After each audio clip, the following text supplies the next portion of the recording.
Vamos a empezar la actividad, le damos la bienvenida a la Casa de la Cultura China de la Universidad de Congreso, con la cual junto a nuestra revista Tangtai hacemos esta actividad. Es un placer tener aquí nuevamente en la Argentina y en Buenos Aires el escritor, autor de Una pizca de maldad, ahí. Lo va a presentar Gustavo NG, codirector periodístico de la revista Tangtai, y Miguel Ángel Petreca, que es traductor, especialista en literatura china y de hecho es el que ha traducido esta novela que hoy vamos a presentar.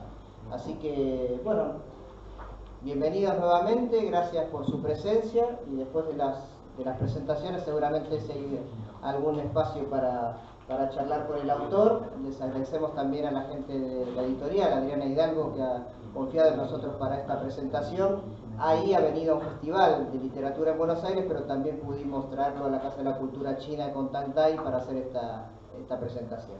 Gracias. Hablamos primero. Gustavo Bonge. Gracias, Néstor. Bueno, muchas gracias por haber venido con la lluvia y con todo. Tremendo honor tener uno de los escritores que más me ha conmovido leer de los escritores contemporáneos y con el mejor traductor que tenemos del idioma chino al idioma español. Traductor del libro, o sea, tienen un lujo, lo que tenemos hoy es un lujo. Voy a tratar de, por pedido de Miguel, organizamos de que voy a hablar un poco más despacio. Vieron que yo siempre me apuro, entonces voy a tratar de hablar un poquito más despacio para que él pueda hacer la traducción simultánea de lo que voy diciendo, ¿sí? Bien, los otros días, el 1 de octubre, se inauguró el año en que se cumplen 40 años de la reforma y de la apertura de China. En el plano de la comunicación, con el resto del mundo, en 1979, China abrió sus puertas y en los años 90 comenzó a sacar sus productos a otros países. Esto es lo que para nosotros es el soft power que está desarrollando China. Ese movimiento es el que explica la presencia de allí por segunda vez en Argentina, en visitas que son solventadas por China, ¿no?, a través de, en este caso, sus institutos Confucio. Muy pocos escritores llegan a Argentina, así como llegan pocas obras literarias, pocas, sobre todo en relación con la enorme producción que hay en este momento.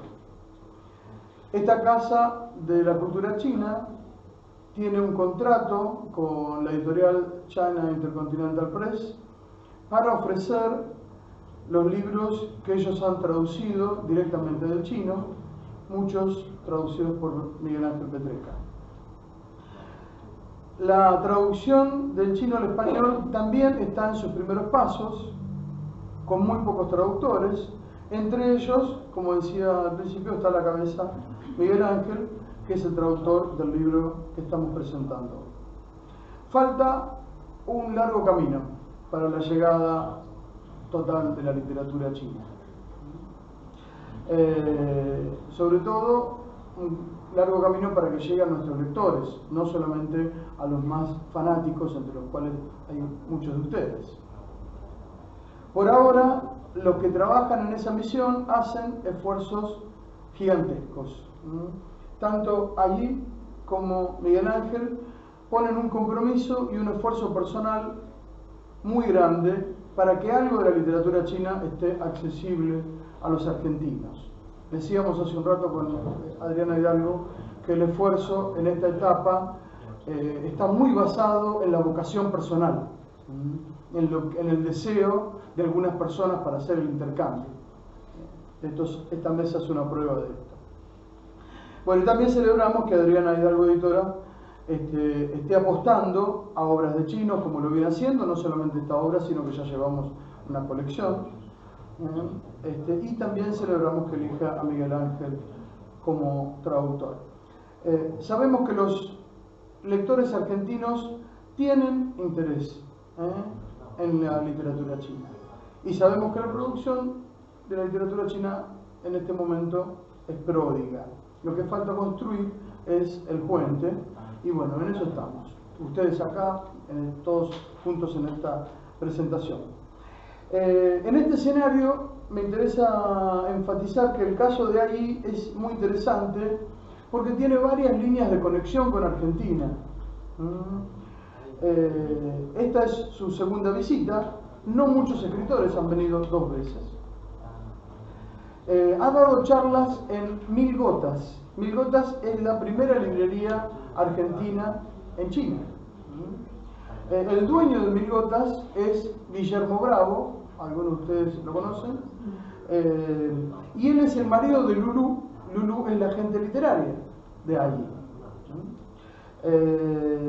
Yo lo primero que supe yo de Agui fue hace varios años, hace unos 5 o 6 años, cuando el escritor Guillermo Martínez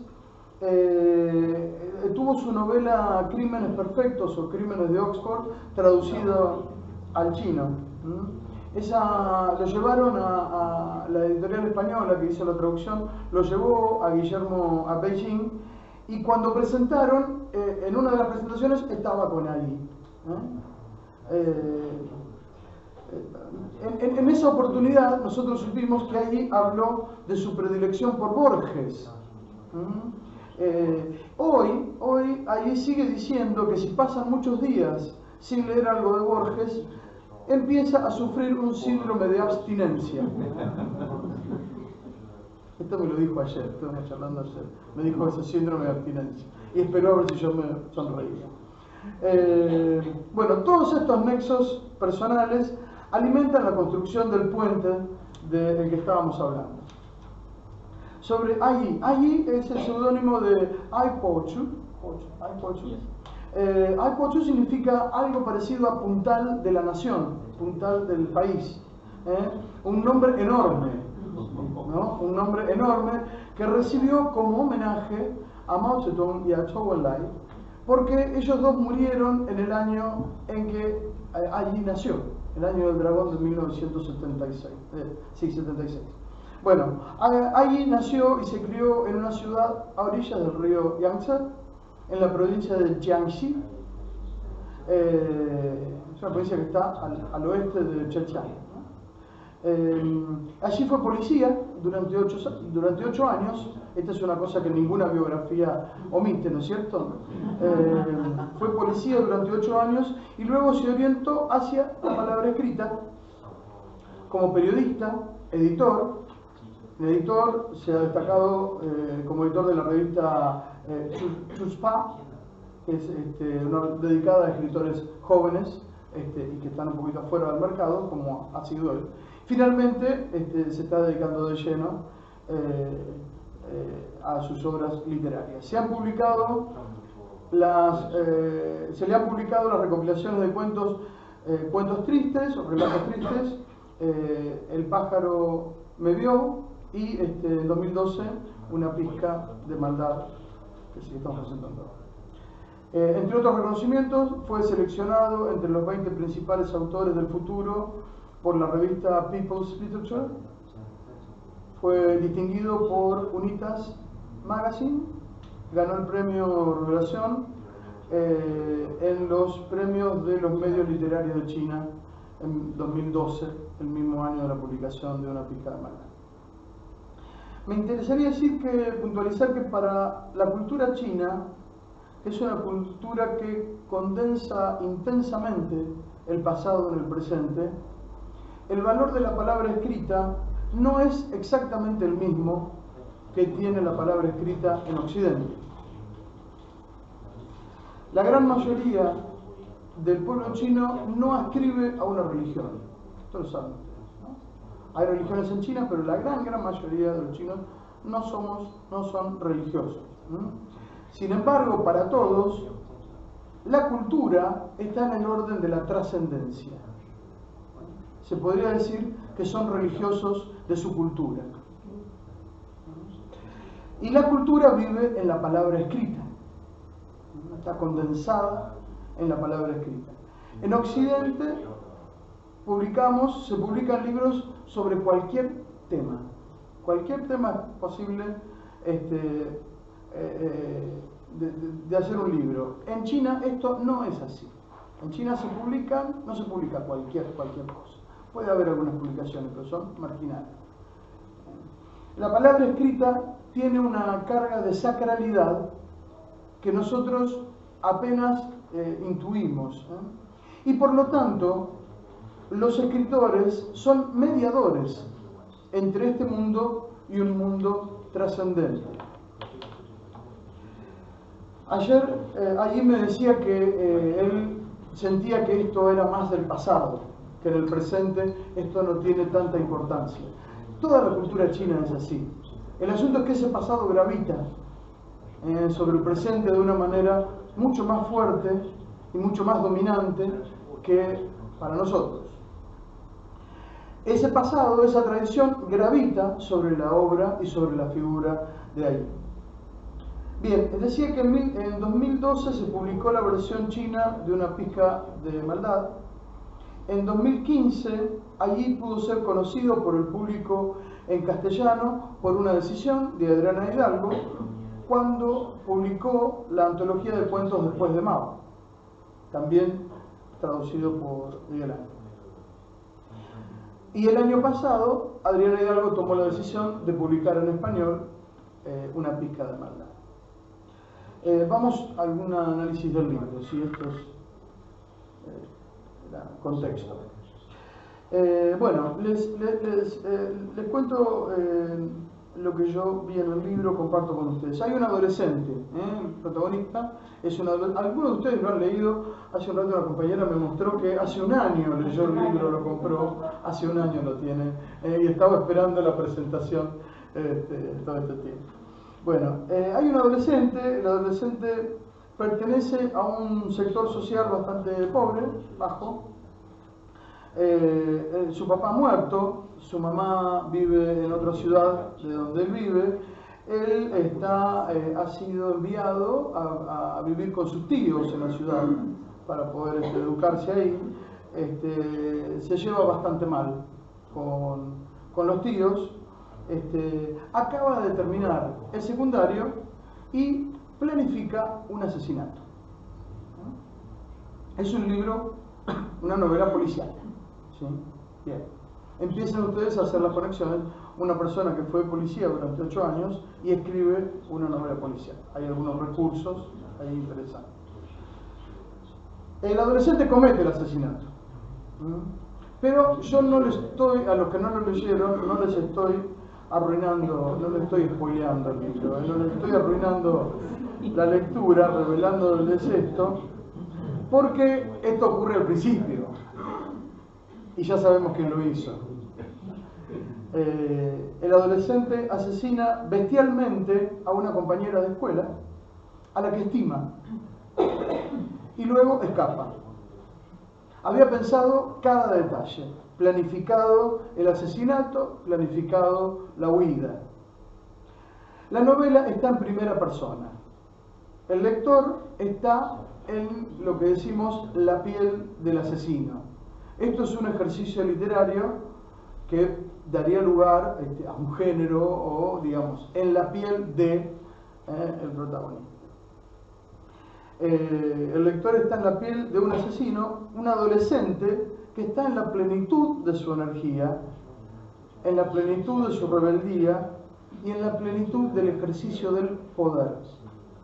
El chico está descubriendo qué puedo hacer, cuáles son los límites y cuáles son los no límites de todo lo que puedo hacer. Es un adolescente que lleva este juego del poder al máximo. Ahí ha manifestado su excitación ante escritores como Dante Alighieri por la capacidad que ellos tienen para crear otro mundo congruente, perfectamente congruente y completamente otro. En esta novela, allí crea un mundo desde la subjetividad de un adolescente. Uno está en la piel de un asesino y en la piel de un adolescente, y desde ahí accede a un mundo congruente y otro, mundo ajeno.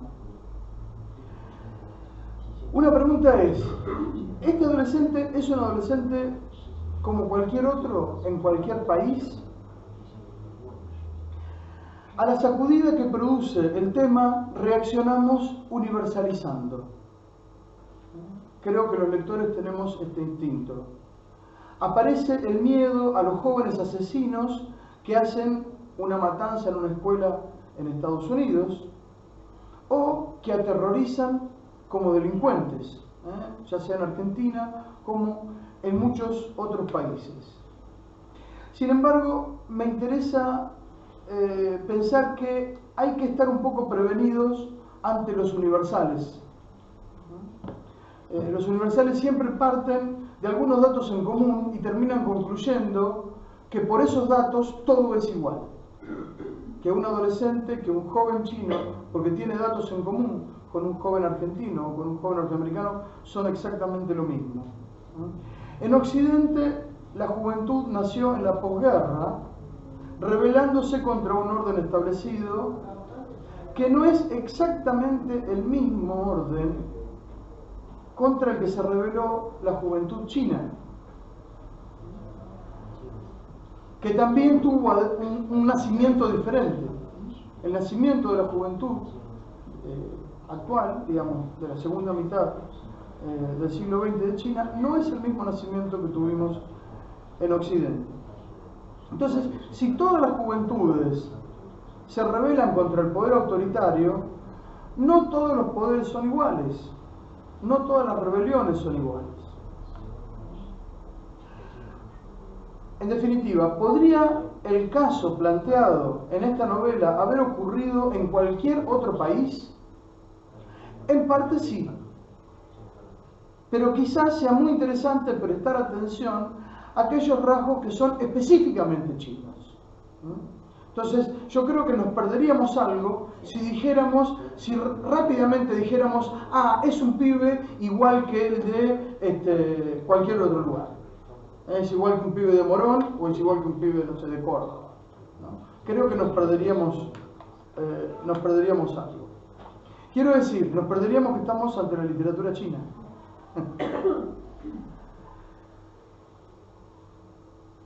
Aunque el relato está en primera persona, allí se las arregla para trazar el escenario social y la situación psicológica del joven asesino, en cierta complicidad con el lector, en la búsqueda de la razón que lo llevó a cometer el asesinato. Sin embargo, todos, el autor, los policías, periodistas, investigadores, parientes, los lectores e incluso el mismo protagonista fracasan a la hora de dar cuenta del móvil del crimen.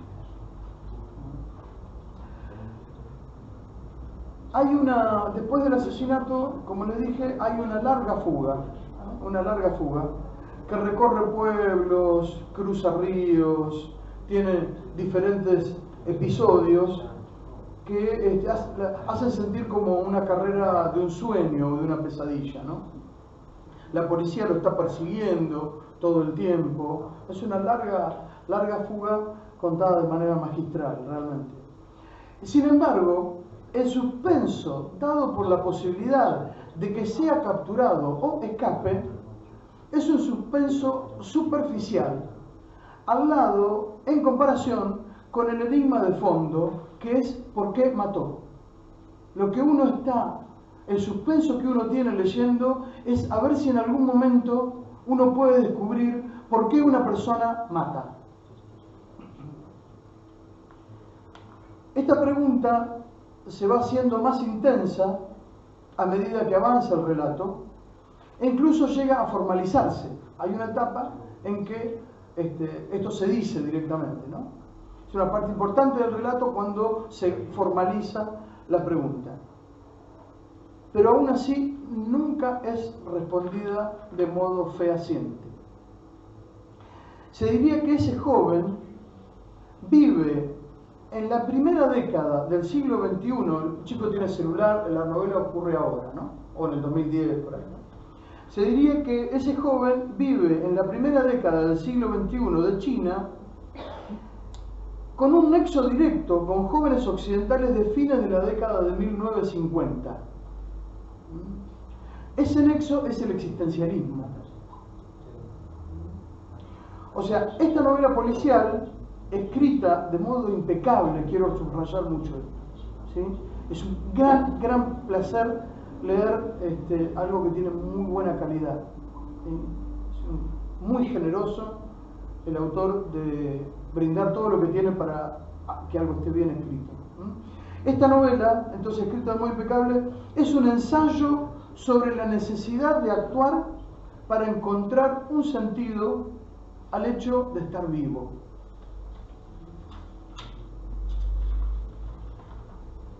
Ayer charlábamos con Agui en una entrevista para la revista Tangdai, y cuando le preguntamos por qué escribe, él dijo: para no estar aburrido. El tema es que el producto de su trabajo es magnífico y tenemos la doble fortuna de tener el resultado de eso que lo impulsa a hacer algo, ¿sí? Más allá de cuál es la pregunta de por qué se hace. El resultado que tenemos es una novela buenísima, además de sus otros libros, ¿no? Tenemos esa fortuna. Y tenemos la fortuna de poder leerlo en una traducción directa, hecha por un traductor importantísimo. La verdad que quiero detenerme, antes de terminar, quiero detenerme un poquito en Miguel Ángel Petreca. Mucho no puedo decir porque no manejo el chino, entonces es difícil hacer la crítica de las traducciones porque tenés que conocer los dos lenguajes, ¿no?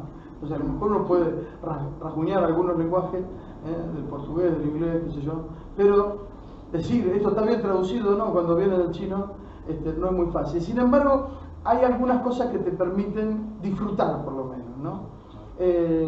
Esta novela no parece una traducción. Cuando uno lee el español, parece escrita en español, ¿sí? Bueno, yo creo que debe ser el mejor mérito que puede tener un traductor, ¿tá? La coherencia interna que tiene es impresionante, desde las interjecciones hasta el ritmo, hasta la música, realmente se disfruta muchísimo. Creemos que en esto está la eficacia, y bueno, nos interesa decir de Miguel Ángel, darles alguna referencia a ustedes.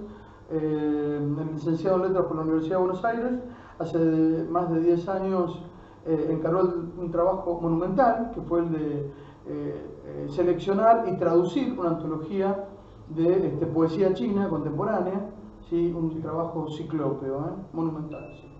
Fue un país mental, ¿sí? Y fue uno de los que creó para poder difundir esa obra. La editorial Gog y Magog estuvo al frente de esta editorial.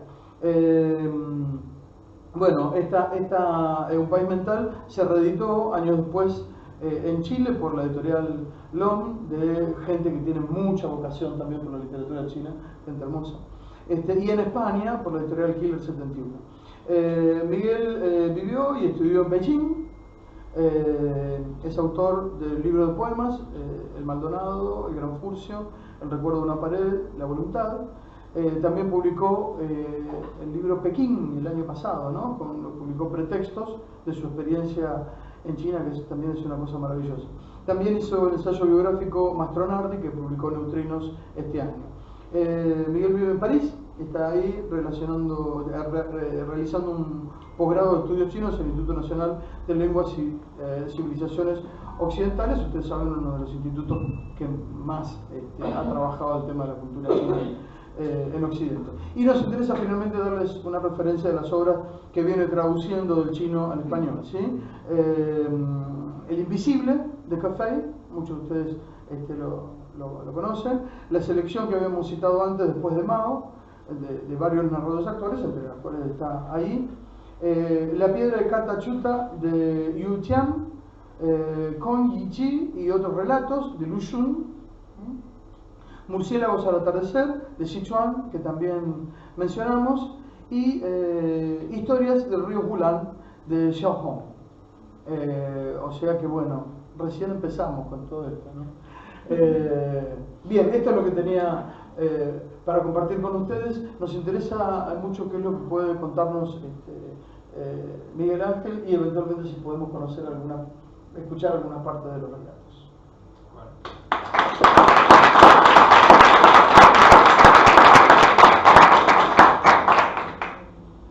Bueno, muchas gracias, Gustavo, por la presentación.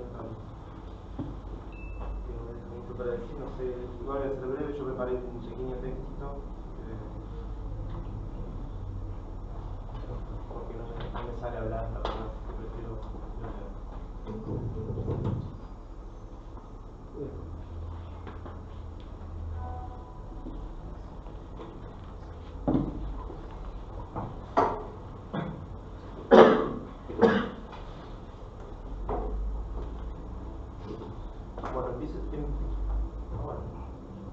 Empiezo con una constatación que puede parecer un poco sorprendente o paradójica, sobre todo para la imagen que tenemos comúnmente de China como un país o civilización milenaria.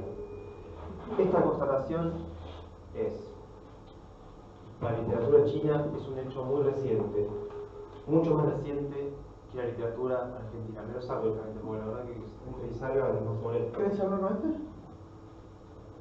Sí, o... Ah, ¿por qué? Sí, porque no sé si Hola, hola, hola. Sí. Hola.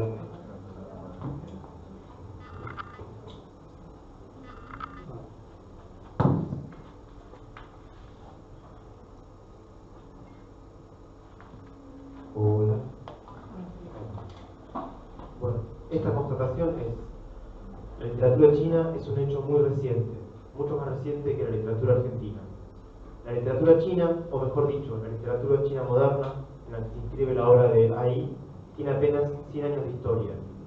Pensemos, El Matadero, de Esteban Echeverría, que se suele señalar como uno de los comienzos de la literatura argentina, es de 1838. En China, el acto fundacional de la literatura moderna, los cuentos de Lu Xun como Diario de un Loco o Medicina, es decir, los primeros cuentos modernos, son de 1918, 1919. Hay 70 años de distancia entre un comienzo y el otro. Entre paréntesis, parafrasando Viñas, que decía que la literatura argentina empieza con una violación, en referencia justamente al Matadero, se puede decir, haciendo referencia a Lu Xun, que la literatura china empieza con un fusilamiento y la sospecha de canibalismo. Cerro paréntesis. De 1918 a 2018, entonces, son 100 años, que ni siquiera son 100 años, porque en el medio hay décadas perdidas, las 3 décadas del maoísmo y de la revolución cultural. Exagerando un poco, podemos decir que la literatura china tiene 70 años de historia, pero 70 años están partidos en el medio por un periodo tan complejo, tan traumático, que en realidad es como si fueran dos comienzos, como si la literatura china comenzara 2 veces en el siglo XX. Ahí nació en 1976. Gustavo recién explicó la importancia de esta fecha y de la relación entre la fecha y el nombre, ¿no? Entre Ai Kuo-chu y la muerte de Mao y de los otros pilares de la página. Como la muerte de Mao es el hito que marca el comienzo del nuevo periodo, se puede decir que ahí nace el mismo año en que comienza la literatura china, o en que comienza por segunda vez la literatura china. Incluso podríamos decir que nace 2 años antes, si aceptamos que la literatura china moderna empieza, por segunda vez, en diciembre de 1978, con la aparición de la revista Qingtian y de los poetas oscuros. O sea que uno podría decir que ahí nació antes de que naciera la literatura china. Uno podría decir que la literatura china no existía cuando nació ahí en 1976. Por supuesto, esto es un poco exagerado, pero sirve para dar una idea de lo que implica la historia de la literatura china en las últimas décadas. Décadas que comprenden a la vez la historia de esta literatura china moderna, o este segundo comienzo, y el recorrido geográfico de Ai. Es una historia vertiginosa que comienza por segunda vez, como dije recién, con la muerte de Mao y la aparición de los poetas oscuros en 1978, y que sigue con una década llena de efervescencia, como la década del 80, la década de la fiebre cultural, ¿sí? Como en la que la literatura china se abre al mundo de manera abrupta a través de la traducción. Realismo, modernismo, posmodernismo, nuevo romance, existencialismo, realismo mágico, etcétera, etcétera. Todo entra de golpe al mismo tiempo. Y en el medio de esa fiebre cultural y de ese aluvión de traducciones surge una generación de escritores y narradores de gran calidad. Que Fei, de quien acá en algo publicó El Invisible, Yuhua, Sutong, etc. Ahí escribe a partir de o sobre la base de lo que construyó literariamente esta primera generación de narradores del nuevo periodo. No se puede entender ahí ni a la obra de su generación sin tener en cuenta la literatura de sus escritores. pero tampoco se la puede entender sin tener en cuenta lo que vino después, a partir de la década del 90, después de la masacre de la Casa Tiananmen y de la aceleración del proceso de apertura y reforma. La emergencia muy fuerte del nacionalismo, del neoconfucianismo, mercantilización de la sociedad, surgimiento de una fuerte industria de entretenimiento, marginalización de la literatura, urbanización, despoblación, etc. Son todas cosas que están detrás de las formaciones que están como ahí, de su generación. Ya habló un poco Gustavo sobre el recorrido particular de ahí, que nace en la zona rural de la provincia de Jiangsu y que antes de ser escritor trabaja varios años como policía.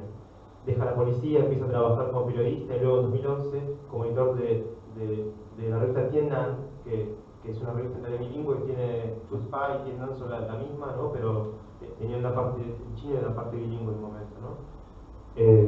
Y como dijo Gustavo, se dedicaba a publicar literatura así emergente, ¿no? Y ahí, bueno, ahí publica primero cuentos grises de 2008, El pájaro me vio, donde está sacado un cuento que incluimos en la antología publicada por Adrián Hidalgo. Y luego en 2012 esta novela, cuyo título original es Xianyan Wokai Kan Xie Shema, o sea, ¿qué voy a hacer ahora? ¿No? Que nosotros traducimos por una pizca de maldad. Algunos la han leído como una novela policial, o más bien como una novela negra, porque es una novela en la que de hecho no hay enigma, al menos en cuanto a los hechos. Hay un crimen al comienzo de la novela, el protagonista mata a su mejor amiga, y luego el resto de la novela consiste en la fuga del protagonista. En realidad sí hay un enigma, pero es un enigma más filosófico o psicológico que tiene que ver con las razones del móvil, con saber por qué mató. La respuesta que da la novela es que no hay razón. El protagonista mata por aburrimiento, para encontrar un sentido de la vida a través de la fuga. Ahí es donde entra la idea de esta novela como novela existencialista y aparece como trasfondo literario El extranjero de Camus. La comparación entre las dos novelas es inevitable, por la psicología del personaje y el planteo filosófico de Jacques, pero también por un montón de elementos, personajes, estructura del texto, imágenes, que hablan de una decisión de escribir mirando hacia esa novela. Y ahí creo que se ve la inteligencia literaria de ahí, porque ahí no se deja simplemente influir inconscientemente por un modelo, sino que lo fagocita y lo relabora de manera consciente. No quiero sonar exagerado, pero se me ocurre que ahora que hay ahí un gesto casi borgiano, una manera de pensar lo que significa escribir desde la periferia. Y así, paradójicamente, esa relación explícita con un subtexto lejano no es una muestra de debilidad, sino todo lo contrario, de confianza y de talento. El personaje de la novela mata entonces con el solo objeto de ser perseguido, de poder escapar de la policía y así escapar de una cotidianidad sin sentido. El crimen pone al personaje en movimiento, lo empuja a una deriva que no tiene dirección, salvo en el momento específico en que, medio inconscientemente, termina dirigiéndose hacia un pueblo en el que vive un pariente. Se puede decir que el protagonista tiene éxito y fracasa al mismo tiempo. Tiene éxito en el sentido de que, por medio de la fuga, de la persecución, consigue escapar al vacío, ¿no?, de su vida cotidiana y sentir por momentos una especie de plenitud. Fracasa en la medida en que esa plenitud se agota rápidamente y lo devuelve a su falta de sentido inicial. Mientras dura la fuga y la deriva del protagonista, la novela de ahí se convierte en una especie de relato de viaje por el interior de China. Creo que no sería errado leer la novela de viaje como una novela negra que contiene un relato de viaje. Pensar que así como para el protagonista el crimen es una excusa para escapar, para ahí la novela negra es una estructura que le permite justificar este relato de viaje. Y digo esto porque para mí, como lector y también como traductor, la parte central del libro, la parte más feliz, la que me impresiona más profundamente, es este relato de viaje. Enumero algunos de los escenarios e imágenes que atraviesan ese relato. Un parque del pueblo, un lago artificial con unos botes salpicados de óxido, con un puente en zigzag entre ambas orillas y un parque de diversiones, una cancha de croquet, un parque conmemorativo dedicado a los mártires de la revolución, estanques, salones de videojuegos, salas de pool, cibercafés, bares alumbrados por una bombilla, escombros de los que salen margaritas y yuyos, mercados llenos de gente como hormigas, vías de tren, arrozales, pequeñas ciudades de 400.000 personas, rutas, puestos de venta de sandías y melones al costado de las rutas, hombres con el torso desnudo jugando al póker a la sombra, una mezcla de sauna y prostíbulo llamado la Vía Láctea, con unas inverosímiles columnas jónicas en la entrada, el río, la crecida del río y las construcciones precarias que se levantaban en ambas orillas, el barco al que se sube el personaje con la cubierta con oro de sal, una ciudad impregnada de olor aguardiente, el campus de una universidad de cuarta, calles con puestos de comida, comisarías de pueblo, montañas donde la gente se junta a esperar la salida del sol, albergues baratos, hoteles, etcétera, etcétera. Todo esto es la novela y todo esto es China muy profundamente. En la descripción de estos lugares y de las cosas y las personas que encuentra, ahí muestra una gran capacidad de observación y una poética muy personal que a la vez muy china. En la novela, por ejemplo, un detalle, durante su viaje muchas veces el paisaje es visto desde arriba, es decir, más de una vez el personaje se coloca en alguna altura para observar el panorama. Y este gesto es un gesto que a mí me remite mucho a la poesía clásica, ¿no? Y es muy cierto, además, lo que dice Gustavo recién, ¿no? Toda esa carrera ocurre como un sueño. Eso es, creo que, la mejor definición posible de ese momento, de esa parte central de la novela. En fin, solo unas cosas que tengo para decir sobre esta novela, que es magnífica y que tuve la suerte de traducir, y más que nada esto como una invitación para que la lean, para que lean ahí, que es uno de los narradores más interesantes que tiene China ahora.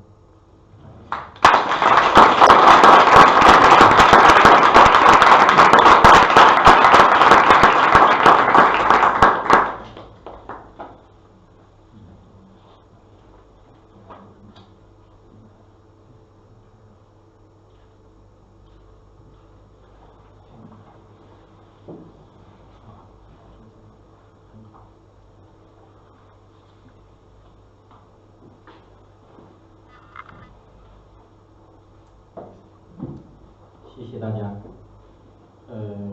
我来读一段我小说的开头。Va a leer el comienzo de la novela.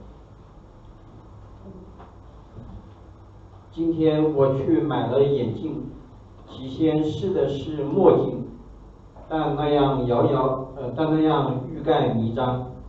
后来挑了副普通平光眼镜，这样它既不招摇，又能将人们的注意力有效地转移过来，默认我为近视眼。人们总是倾向于相信戴眼镜的人。我还买了透明胶，我试着将一只手粘起来，绕上一圈，很久才能撕扯干净。今天的计划里没有买衣服这一项，不过出于怜悯，我还是走进一间服装店，店主30多岁，个子矮小，脸像干推的驴皮，刚被一位稍有姿色的顾客羞辱。我想爱美之心人皆有之，开服装店也是她在行使作为女人的权利。我就是这么想的，可她一抬头，我便后悔了。这是一种没办法再低眉顺眼的眼神，我走到哪里，她就跟随到哪里。我待要走，听到她奇怪的呼唤，书。她说外边1000多的，我这里卖几百块。一样的货都在我这里淘，说着取下一件 T 恤，先试试，不试怎么知道效果？试好了再谈价钱。他说的十分生硬，我在镜前比划，看不出和原来的自己有什么不同。因此，当他说你穿着就是合身时，我将他晕了。他说你想要什么样子的？我要的你没有，我走出去。你说说看。说不清楚。我走到门外，他像条遗憾的狗跟出来。这时路上走来一位干部，穿着笔挺的衬衣西裤，踏着锃亮的皮鞋，夹着一个公文包。他说就是这样的，你有吗？他低呼道有的有的。皮鞋和公文包也有，都有。他走进去，一边瞅着我，怕我走掉，一边在纸箱里翻找。果然都凑齐了，只有公文包是棕色的。我拎着东西进了试衣间，换好出来照镜子，见桌上有啫喱水，说打一下不要钱吧？不要，随便打。可以了吗 ？OK， 谢谢。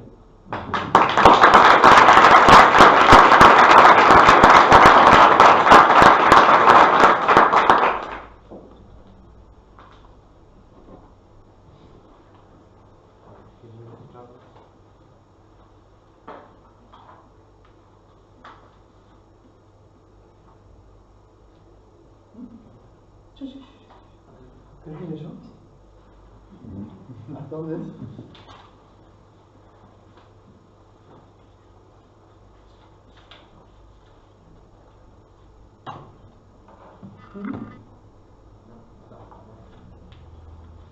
Bueno, no voy a leer con la misma.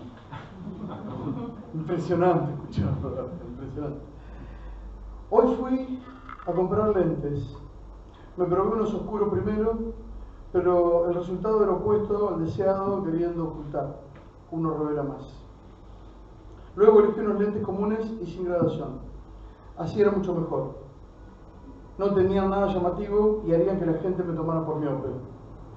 La gente tiende a confiar en las personas que usan lentes. Compré también un rollo de cinta e hice la prueba de envolverme una mano. Tardé bastante en arrancarme todo. Comprar ropa no estaba en los planes de hoy, pero al final, por lástima, terminé entrando a una tienda. La dueña no llegaba a unos 30 años.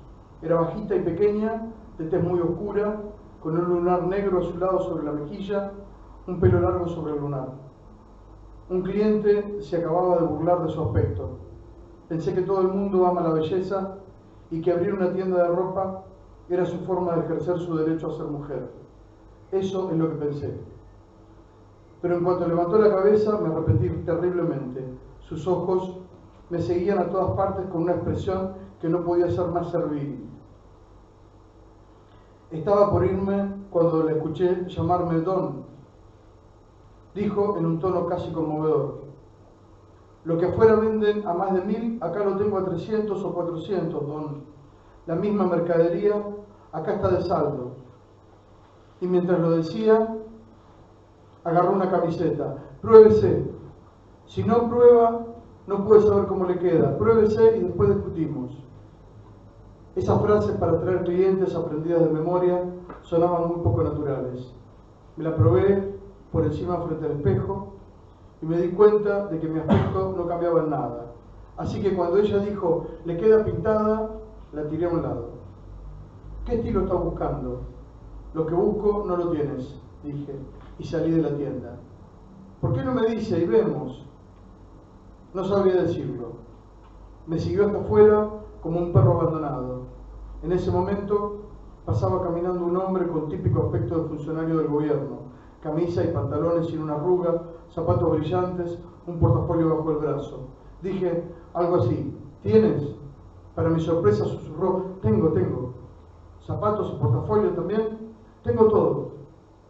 Entró a la tienda y sin sacarme la vista de encima, como si tuviera miedo de que me escapara, empezó a revolver en unas cajas de cartón. Efectivamente juntó todo, solo que el portafolio era marrón. Agarré las cosas y entré al probador. Enseguida salí vestido y me miré al espejo. Sobre una mesa había gel. Le dije: ¿puedo? Es gratis, todo lo que quiera. Saqué un botoncito y me peiné el pelo bien lustroso. Me pareció que la cosa iba por ahí. Le pregunté: ¿de cuántos años parezco ahora? 20. La verdad, unos 27. Como no sabía si esta respuesta me satisfacía, me miró aterrorizada a entrar al probador. Al salir, dejé la ropa a un lado, la miré fijo unos segundos, era realmente fea, y le pregunté: ¿cuánto sería? Se quedó congelado un momento y luego tuvo como un espasmo en todo el cuerpo. Rápidamente sacó el total en una calculadora. Le hago el mejor descuento posible para usted. En total, 600. Se lo dejo a 580. Un poco más bajo. Como mucho, 20 menos. Menos de eso ya pierdo plata. Un poco más bajo. No me alcanza. Entonces dígame, ¿cuánto? Me acordé de lo que me había explicado mi madre, que había que dividir por la mitad. Pero yo fui incluso más lejos. 200. No llego al costo. 200. Seamos honestos, Don. Con 400 se lo lleva. Solo tengo 200. Todo por 200 no es negocio. Si quiere llevarse una cosa por ese precio se puede discutir. Me di vuelta y me fui. Detrás de mí, silencio. Era una sensación extraña. Me parecía escuchar claramente las voces que discutían en su interior. Una que deseaba salir corriendo a buscarme. La otra que pensaba que había que esperar aún. El primero que actuaba en ese instante era el que perdía. Seguí caminando y estaba por cruzar la calle y doblar la esquina, convencido de que el asunto ya estaba terminado, cuando escuché sus gritos. Espere, está bien, se lo dejo en 200. Me di vuelta, se la veía realmente contrariada. Me hacía señas desaforadamente con una mano. En la otra sostenía una bolsa bien abultada. Yo levanté una mano en respuesta, pero seguí caminando. Tenía encima solo 10 yuanes y a lo sumo algunas monedas.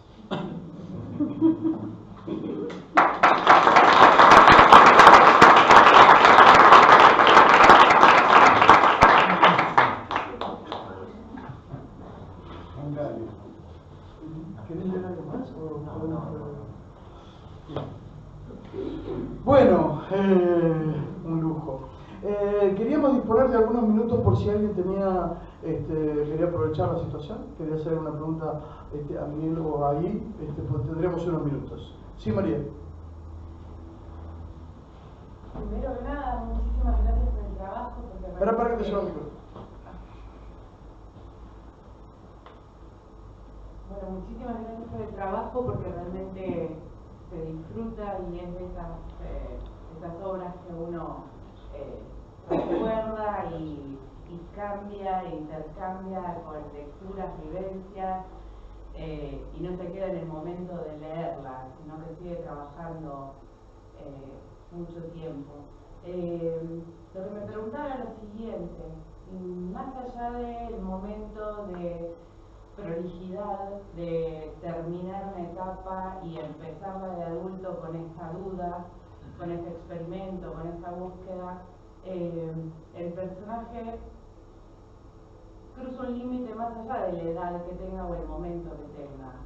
Mi gran pregunta es si pensó en otro tipo de personaje para esta novela, porque podría ser un adulto en un momento crítico, cualquier persona que decida cruzar ese límite y explorar.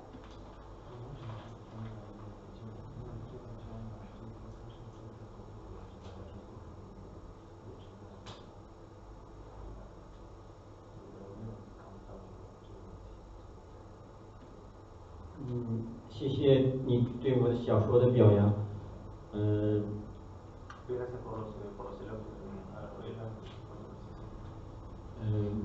感谢明雷先生高超的翻译，还有AH 出版社法比安先生，还有创办人对这部小说的看重。Agradezco al traductor que me tocó, entiendo que no había otro, por eso me lo dejaron, pero y sobre todo la historia. 我先回答你的问题，就是这部小说是根据一个真实的事件改编的，所以真实的事件当时他是一个高三的学生。O sea que la novela en realidad surgió a partir de un hecho real que sucedió, de una noticia y que era un estudiante de secundaria. 所以在这个小说里，我一共出版了2次。第一次的时候，他这个杀人者他在最后在法庭上发表了一篇很长的演讲，但是在后来就像你考虑的一样，就是这个人太过年轻，所以在第2次写的时候，我把那个长长的演讲给删除了，因为有人跟我反馈说，这么年轻的人他没有这个演讲的能力。Dice que en realidad hubo 2 ediciones de esta novela y la primera terminaba con una especie de reflexión del protagonista que después en la segunda edición la sacó porque se dio cuenta que un protagonista tan joven, alguien le se lo dijo también, como que no correspondía con la edad del protagonista, ¿no? 我想借这个机会多说2句，就是今天我非常兴奋。也感到非常的开心和幸福。Estoy contento, emocionado de estar acá, feliz, emocionado. 因为世界文学的上一个高潮，就是在拉美，在西班牙语，在文学大爆炸。O sea que bueno, estamos en el lugar la última gran ola literaria mundial, bueno, sucedió acá en Latinoamérica, ¿no? El boom. 中国很多作家是拉美文学的学生，甚至包括诺贝尔奖或者是莫言。Muchos autores chinos son escritores que han estudiado la literatura latinoamericana, para empezar muy bien, estudiaron.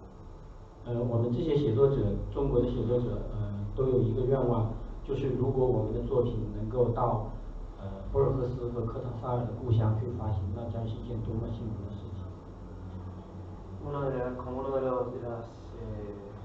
Para estos escritores chinos, digamos, uno de los grandes deseos es poder lograr que estas obras vuelvan a Latinoamérica, que es como volver a su hogar natal, ¿no?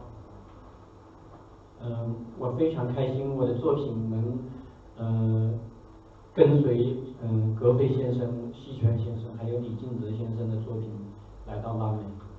Estoy muy contento que mi obra, que mis libros puedan llegar a Latinoamérica, como han llegado junto con la de Kefe y otros escritores.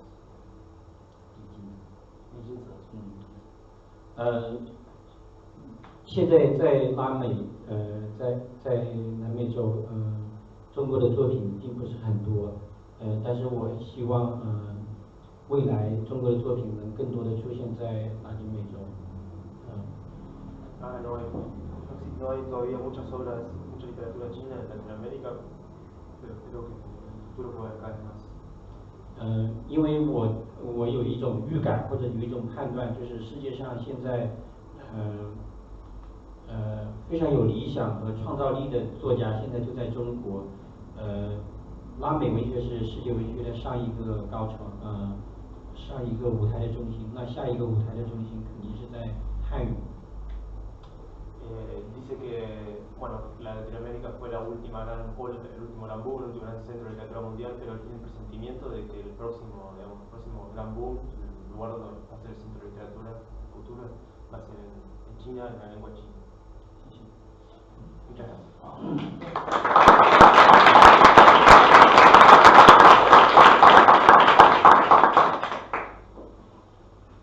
No sé si todavía tenemos unos minutos, si había alguna pregunta. Sí. Bueno, muchas gracias por esta presentación que realmente me emociona. ¿Se escuchó? Sí. Un personaje adolescente, un jovencito. Yo tengo la ocasión de estar en contacto con jóvenes que ingresan a la universidad. En China. En China, en Shanghai University, precisamente en la Universidad de Shanghai. Yo trabajo, soy doctora en psicología, psicoanalista, y trabajo con los profesionales chinos dándoles formación, enseñanza. Y tengo ocasión de supervisar los casos y la problemática de los jóvenes, porque es un centro de salud dentro de la universidad, donde vienen los problemas de los jóvenes, vienen los jóvenes y traen sus problemas. Me emocionó este relato, esta novela, y la voy a leer cuidadosamente, y tuve muchas ideas en relación al trabajo psicoanalítico profundo, porque muestra la producción de subjetividad de la sociedad china y de los jóvenes chinos, que realmente se transmite, pero no tan metafóricamente, sino que la novela, a pesar de que tiene momentos metafóricos, es muy realista.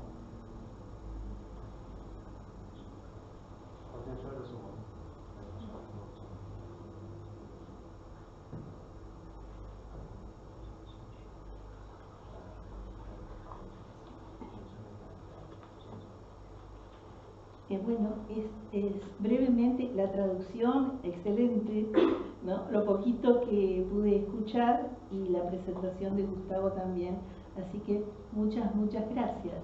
Esto es una riqueza transcultural, Argentina-China. Okay. Yo tengo una pregunta, disculpe, si alguien tiene que... Le pido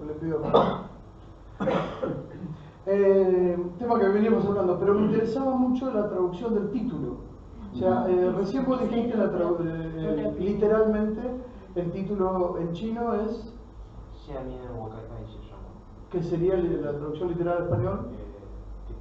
Que qué debo hacer, qué puedo hacer ahora. ¿Qué debo hacer? ¿Qué puedo hacer ahora? ¿No es cierto? Bien, tengo entendido que al inglés fue traducido como Perfect Crime, que casualmente Crimen Perfecto era de Guillermo Martínez, también, ¿no? Pero bueno, Perfect Crime, Le Chat el gato y el ratón, Sí. para francés. No sé en otros idiomas, porque fue traducido también a otros idiomas, pero por lo que estábamos charlando, ninguno de estos títulos fue la traducción literal.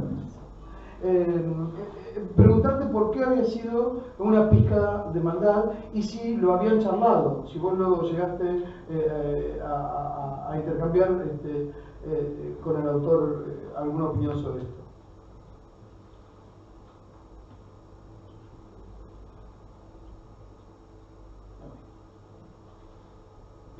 Sí, no lo charlé con el autor, pero lo cambié, no es que lo cambié, decidí no traducirlo literalmente porque me parecía que no me cerraba, no me parecía suficientemente expresivo. Y bueno, lo que te decía, bueno, es polémico, ¿no? Todo título, bueno, cuando lo primero es polémico, pero mi justificación es doble. Por un lado es como un título irónico, casi en el sentido que es la pista, como que es el contrario, justamente, o sea, el contraste con lo horrendo y lo extremo del crimen, ¿no? Es una pista. Y después, bueno, también con el tema del aburrimiento, ¿no? Este personaje que se aburre y que necesita una pizca de maldad, ¿no? para darle darle sentido a la vida, ¿no? Esa sería la justificación que, bueno, es arbitraria.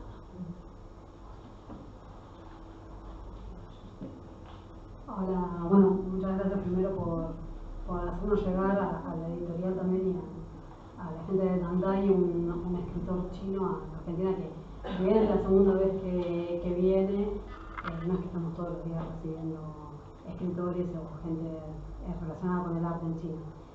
Yo le quería preguntar al autor, porque él estuvo acá en el año creo que 2016, y tuve la oportunidad de leer el cuento que tradujo también Miguel Ángel, y también habla de una situación violenta, de un chico, entonces, y esto es más o menos un poco, habla sobre la misma temática. Quería saber si, bueno, también me imagino que la experiencia como policía le da para escribir sobre este tipo de relatos. Quería saber si existe la posibilidad de otro tipo de temas para escribir por parte del autor, si él tiene interés en hacer otro tipo de relatos. Gracias.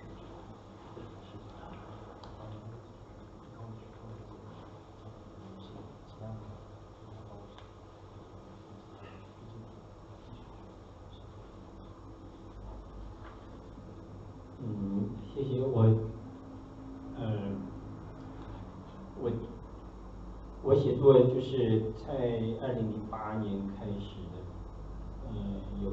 有将近8年的时间，我是从最短的文字写到短篇小说、中篇小说、长篇小说。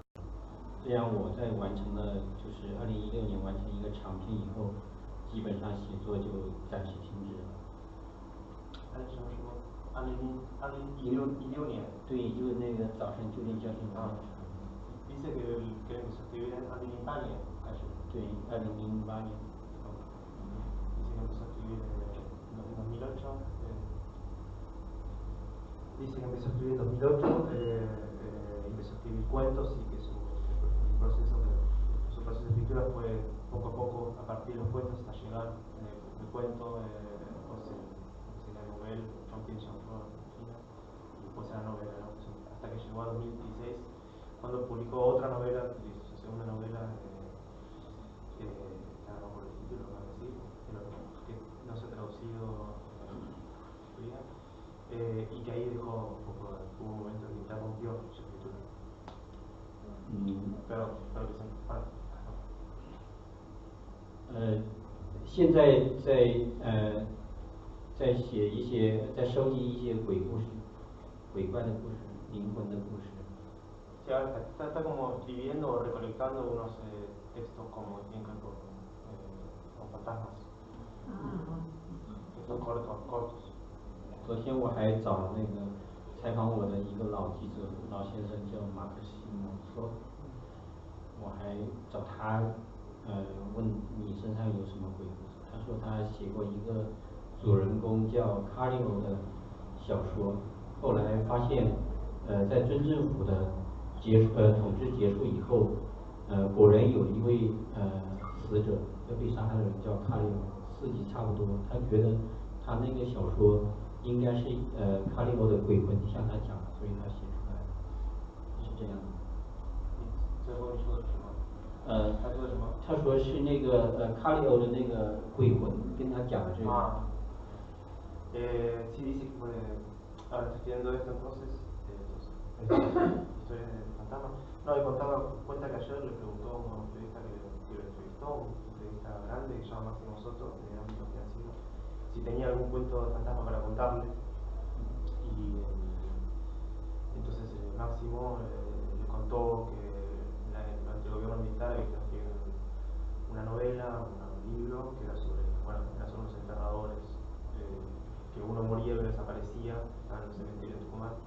Y bueno, después cuando terminó la dictadura se enteró que de hecho había habido una historia muy parecida y que el personaje eran dos enterradores también y tenían un nombre muy parecido al que él había utilizado en la novela, y le contó ahí que él pensaba, tenía la sensación de que tal vez el alma de este enterrador, de un enterrador le había susurrado, le había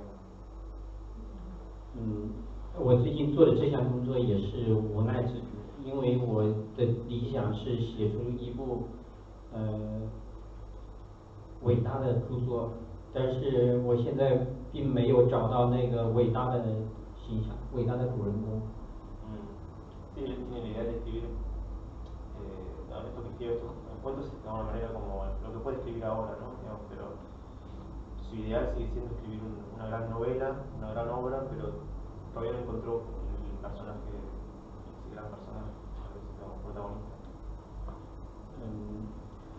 我目前还在等待中，有很多世界上很伟大的作品，它都是对他们本民族的命运或者是性格进行一个简化，比如说像19世纪的红与黑斯坦达尔，就把于连作为一个法国的一个简化成于连。中国的作家鲁迅曾经把中国人的简化为阿 Q。我也想找到一个新的主人公或者新的符号能够代表目前的中国，但是目前还没有找到，非常遗憾，还在等待，可能需要一点时间。我想这是我未来写作的一个方向。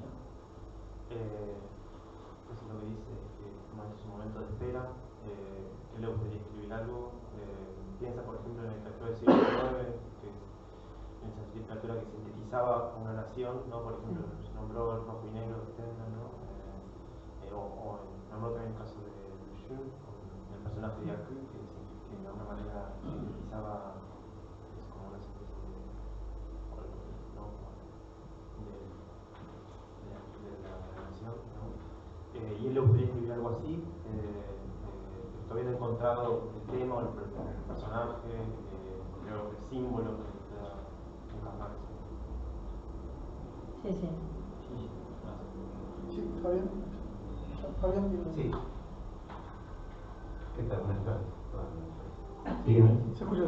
En 2016 paseamos con un chico en San Telmo y él compró muchas fotografías antiguas. Me pidió visitar anticuarios para comprar postales y fotografías antiguas.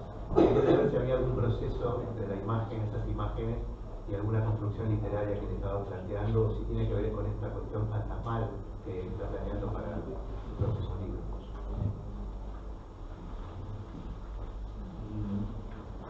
但是那些照片里面还有几个人抬着一个儿童棺材的照片，非常的看起来，如果你看起来就非常阴森。还有一对女性的双胞胎少女的小女孩的照片，都看起来非常的如果仔细看就非常的恐怖。但是我通过这些照片，我能够感受到博尔赫斯小说里的的一些对阿根廷人的一些描写，能感受到阿根廷人民的一种生活习惯，风俗，这就是我当时买这个照片的目的。La razón por la que compró esas fotografías efectivamente es porque quería comprender un poco más sobre Argentina, sobre las obras, como de alguna manera sobre las obras de Borges, ¿no?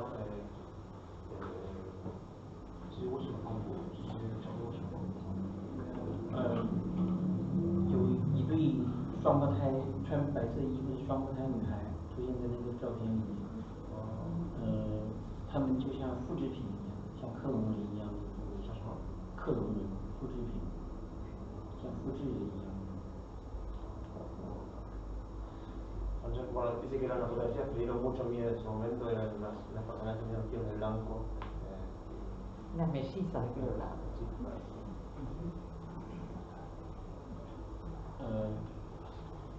我还想单独向法比安先生以及他的太太致谢，向法比安先生和他太太致谢，谢谢他上次专门抽出时间带我游览了这个伟大的城市布宜诺斯艾利斯。我这次来布宜诺斯艾利斯的时候，我还仍然能感受到这座城市的它有一种我有一个不好的比喻啊，一来布宜诺斯艾利斯，我就感觉它像一个修行者，他可能就是这个城市就有的地方就富有，有的地方就不是很富有，但是他就像一个修行者，他看起来有时候堕落，但是你觉得他永远他的内心都是永远不会堕落。我不知道我说的难不难。Dice que le agradece muchísimo a Fabián y a Cecilia por como que se tomaron el tiempo de hacerlo pasear, entonces y bueno, dice que por esta ciudad tan grande que es impresionante, que es una ciudad que tiene la sensación de que hay partes que son muy ricas y partes que son muy pobres.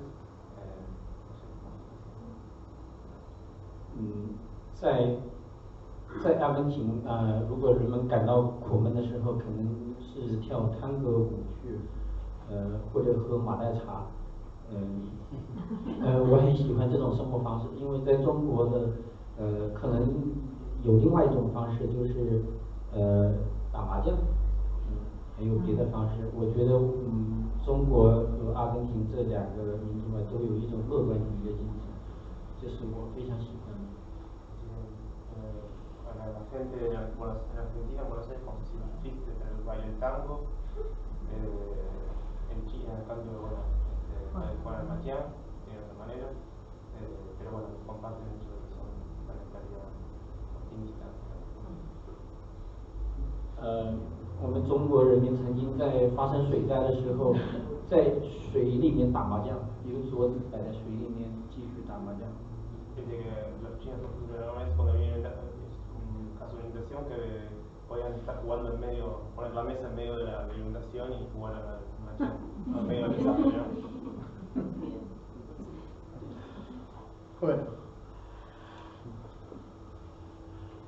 Bueno, muchísimas gracias nuevamente a todos por haber venido. Vamos a agradecer nuevamente a allí que dio la vuelta al mundo para venir y Miguel que vino a